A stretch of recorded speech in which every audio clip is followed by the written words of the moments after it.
Tapi tadi Pak Eko, yang waktu subuh tadi ada yang bertanya ya Oh, tentang tadi Pak Joko tadi. kalau posisi kita sebagai bos, Eh, bagaimana sikap yang tepat ketika kita mau berinteraksi dengan karyawan ya.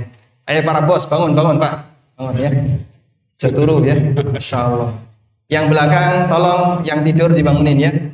Yang rokok itu dimatikan rokoknya ya. Kalau ada yang rokok nih, kalau ya rokok ya. Fokus ke depan.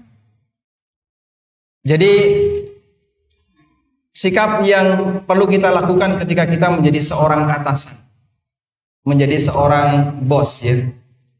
Nabi SAW ngasih sebuah teori yang sangat bagus. Pada waktu banyak sekali orang-orang miskin yang mereka ikut jihad di masa beliau. Orang miskin ikut jihad, kendaraan runway, senjata kadang berharap nanti ada yang ngasih, perlengkapan perang juga masih terbatas. Akhirnya bagi sebagian orang kaya, wah ini melu jihad yang ngerepoti dong. Padahal mereka punya semangat untuk dalam rangka fisabilillah.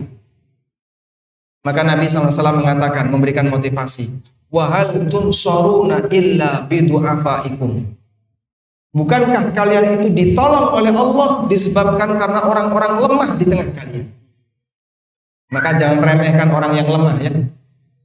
Karena orang yang lemah di tengah kita lalu kita sayangi dia, itu salah satu di antara penyebab yang bisa mendatangkan pertolongan Allah.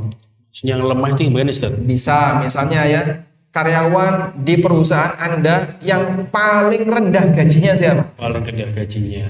Oh si A ini, dia itu secara kemampuan biasa-biasa saja. Andai kan dia resign, perusahaan tidak merasa kehilangan.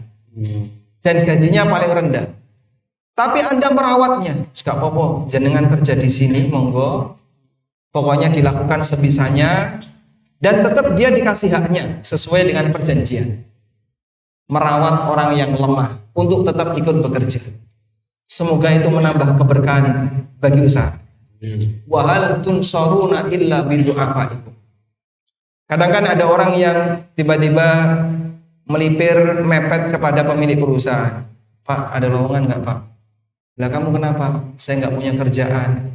Terus dia cerita ya, dengan semua masalah yang dia miliki disebabkan karena keuangan keluarganya yang sampai minus. Lalu Anda berniat, kamu bisa apa? Ini bisa nggak? Nggak bisa. Ini nggak bisa. Tapi kok orang iso?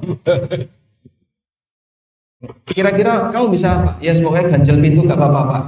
Yo coba menungso kok ganjel pintu. Baik, silahkan bekerja. Nanti tak boleh bekerja. Tahap awal Mas, mungkin dia cuma dipakai untuk disuruh untuk ngelapi meja. Dah bisanya kamu apa? Ngelapi meja, resik-resik tak tata-tata nanti kantor Bapak. Kita menerima dia bukan karena alasan dia menguntungkan bagi saya. Bukan karena alasan dia ini punya kemampuan bagi perusahaan saya. Tapi kita menerima dia, semoga dengan menolong dia, Allah nolong saya. Rasulullah SAW mengatakan, wallahu fi aunil abdi, maka al abdu fi auni akhihi. Allah akan menolong seorang hamba ketika sang hamba menolong saudaranya sama muslim. Ya ini kok neng masjid terus. Mas kok gak metu-metu kenapa Mas? Nah, saya tidak ada pekerjaan ya Pak, saya di sini saja deh. Daripada nanti di luar juga bikin masalah, mending di masjid.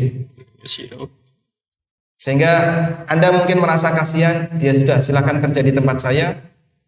Dia tetap dikasih gaji, meskipun secara fungsi mungkin tidak begitu menguntungkan bagi perusahaan Anda. Insya Allah itu salah satu di antara, semoga ya jadi salah satu sumber keberkahan bagi usaha Anda.